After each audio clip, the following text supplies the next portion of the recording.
Before I start, just wanted you to know that this image is available in the information box below for you to download and color along with all the other products that I use in the video. Hi, it's Dia. Welcome to day 7 of the 12 days of Christmas coloring. Today I'm going to use this set of 30 Pablo Carandache colored pencils that I've had since I was probably 30, and I'm old now. And we're going to be doing the goose allaying and the 5 golden rings. Now, I thought this was going to be a little bit challenging possibly because this is the smallest set I've used so far. So far I've been using sets of 72, 120, and even 150, as in the Prismacolor 150 colored pencils. Now, not that I used that many of them, but it's just that the options are there, and here we're gonna have to figure it out. So the first thing I did to try to make this goose have a sort of a neutral little underbelly, I took the light gray and then I went over the top with ochre.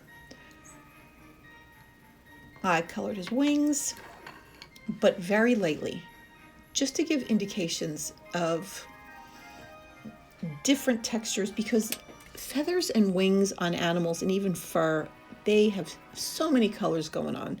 And I wondered how I was going to do that and not make this video 3 hours long. Now, it turns out I didn't have to worry at all, because I only ended up using 8 colors in this whole set. And yes, I did this cute little goose, and I also did the rings, because I figured we were going to have to take one day to just do all the leaves and the background and the flowers. So I combined today with the golden rings day. So I went over all the areas that I already very lightly colored with the other 2 colors and covered those with gray, and then went over some of the shadow areas with umber. So the underneath of her little belly would be darker, and the tail feathers would be darker. So I used the darker colors at this point.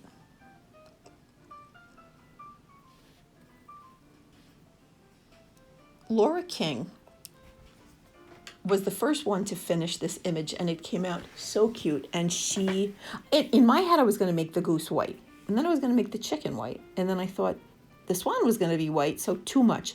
So I used her image, which I will put at the very end. It's adorable what she did, all the colors she used. So thanks, Laura. I copied you right here and sort of did my version of it. So I made that little neck. Well, it's going to be black, but I put brown on first, so there's a little bit of depth to it. I wanted to give indications of feathers back here. So I made some lines, and I didn't quite know what I was going to do with them yet. So I just want to tell you a little bit about these pencils. I don't use these pencils very often. I don't know why. Maybe it's because I have so many other sets. And this set only has 30 pencils. So as I started to use them again, I realized that they're very different. You know, it's so interesting because when I first started using colored pencils, I very much didn't like them because I was used to paint and I was used to markers and every other thing in the world. But I quickly found out the coloring world prefers colored pencils. So I wanted to get used to them really quickly. So I pulled out all my old stuff and acquired some new stuff too, from some nice companies that were nice enough to send them to me, and by purchasing them at my favorite art store. Okay, so I'm going over the top here again with the black. Okay, so back to these pencils. They are really interesting. They're hard, and at first it almost seemed like they weren't giving enough color, and it kind of felt like they were almost thin, like there was not enough pigment in them. And then I realized these are definitely pencils for layering. So a magical thing happens after a while. Once you have enough layers down there, it's almost like it turns into this, I don't know if it's wax or oil, but like your pencil almost catches on the color that's already down there, and it gets this different texture. It's like this creamy, without being gooey texture. Oh, I'm going back over some of the shadow areas, which I'll be doing again and again because I was getting reacquainted with these pencils. That's gray. So yeah, I only used 8 colors, 2 grays, a dark brown, a medium brown, a black, a yellow, and the ochre, which is sort of like that wheat color, and white. Actually, I used a white for blending, but that was it. So for anybody who doesn't have a giant set, have no fear. You can, and it doesn't have to be just this kind. I'm talking about any kind of set. You don't need a zillion different colors to have a picture come out really nice.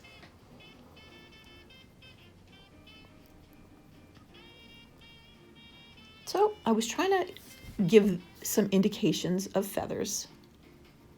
And I did find out actually, and I have a thing about black in a set, and I almost jumped sets and went back to the Prismacolor or the Polychromos set just because I wanted a blacker black.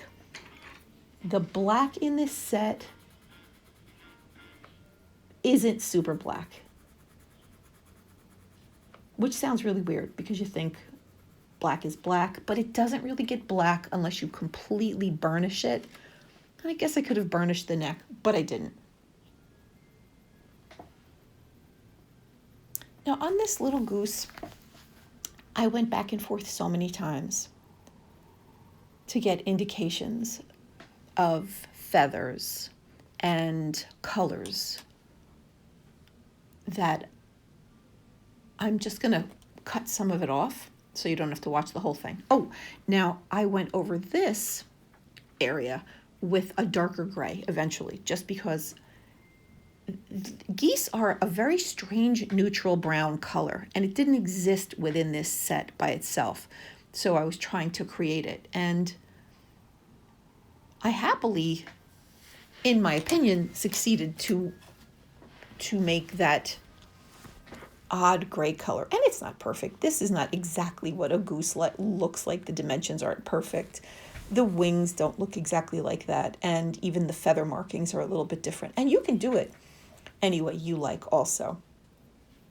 You can see I just added some dark brown and some black lines to indicate feathers.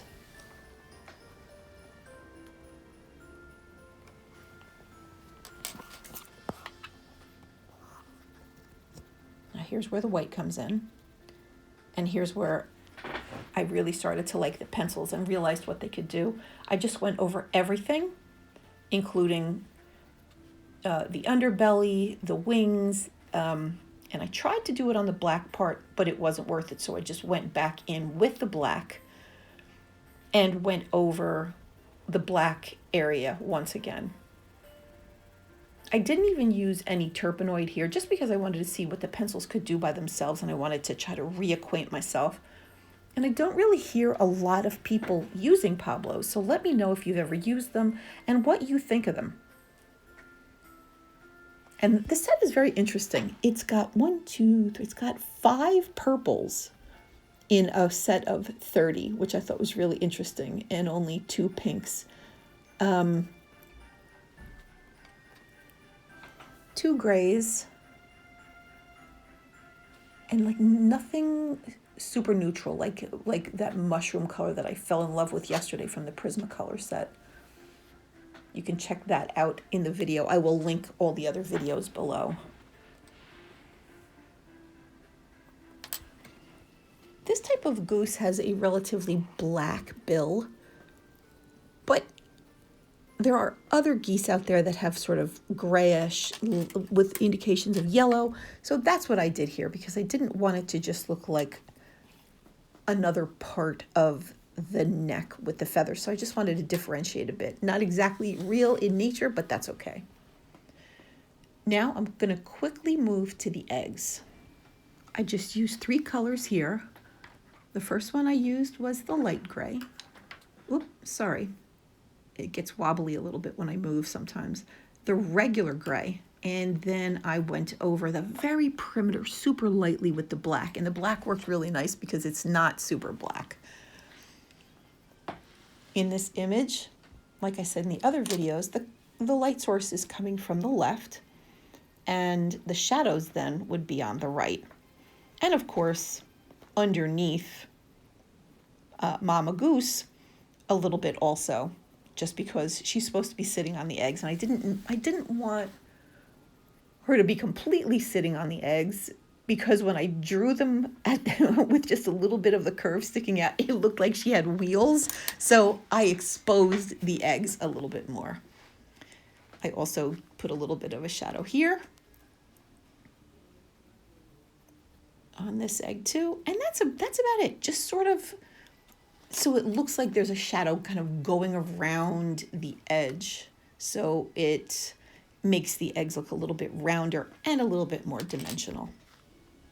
Now I'm going to hop over to the 5 golden rings, which I just kind of wanted to make them look gold. I didn't really go into too much detail because they're skinny. The one color was lemon yellow. The first color I used was ochre. And the third color I used was black. I thought maybe I used a little brown, but I don't remember. And the 5 golden rings in that song, The 12 Days of Christmas, there's a little bit of a discrepancy about it. So I wrote a poem about it. And every time I say it, it comes out like a rap. So you're going to hear me rap a poem about the golden rings of the 12 Days of Christmas. The 5 golden rings in the 12 Days song are depicted as jewelry, but that might be wrong. They sing about birds, they sing about rings, then back to birds. Was it one of those things, or are the rings really birds, like the ring-necked pheasant? It makes more sense, and the song's still pleasant. Well, actually, it's not. It's really repetitious, and if that's your favorite Christmas song, it makes me feel suspicious. So what I was trying to say in my Christmas rap is that some people say that the 5 golden rings aren't really jewelry rings, but they're ring-necked pheasants. And I wish I had known that before I drew this picture, because they are gorgeous. Take a look at these things. But I think I'm going to save it for afterwards. Maybe I'll draw a picture of one and then we can do it together. So what we have here is 5 golden rings being juggled or tossed around by the lady dancing. So all I did was take ochre and I just made some details, and I made some indications of where the inside and the outside of the ring would be. And that's really easy to do. You just sort of connect the top section to the bottom section in a curve. Let me see if I can get one of them on film with my hand not in the way. Here's the lemon yellow. And I didn't color in all of the leftover white with the lemon yellow because I wanted some pure white reflections. And I didn't want to go back over it with, you can with a gel pen, but I just wanted to show you that you can make it so easily with just these 3 colors. And the white left over is just like that pure reflection of a light bulb or a lighting source, the sun even. And that's about it. And tomorrow we're going to be doing the 4 calling birds. So get your black colored pencils ready. And there's a little story behind the calling birds too. So thank you so much for joining me. I hope that none of you were too scared of my Christmas wrap. And thank you for joining me. I'm having a really good time doing this. And let me know if you have any ideas that you'd like to see in the picture or anything special for the background, because I would love to incorporate them. So once again, I hope you're all happy and safe and healthy. And here's the Laura King version. Love it, Laura. Thank you so much. So thank you for watching my 12 Days of Christmas series. And if you like this video, maybe give it a thumbs up or a share, or even subscribe to me if you aren't already one of my lovely followers. Thank you again. Hugs to you all in this crazy time, and I'll see you tomorrow. Bye.